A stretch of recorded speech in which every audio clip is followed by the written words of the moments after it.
Many people are unaware of the impact of medical missions on the whole scope of missions around the world.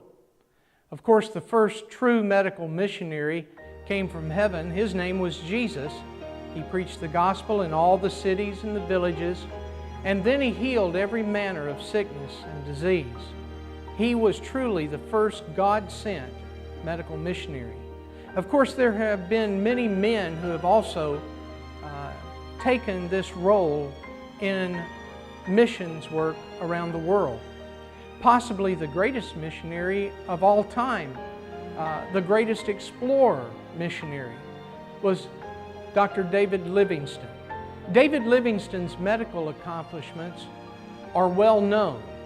In fact, before the connection with mosquitoes and malaria in Panama, David Livingstone wrote that he often noticed a heavy concentration of mosquitoes in a malaria-infested area. He also made medicine from his own composition, which was very effective in defeating the sickness that came with malaria. David Livingstone's work with the native tribes as he traveled in his explorations opened the door for many missionaries to follow his steps into those villages.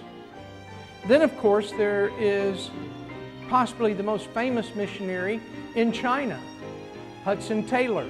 Hudson Taylor, although he did not finish his medical degree, was well into his medical degree when he felt the urgency to go to China. He left his degree and never finished it. However, his son, Howard Taylor, did finish his degree. And Howard Taylor worked with his father in the interior of China.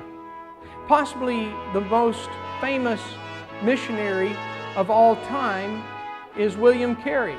William Carey is considered the father of modern missions.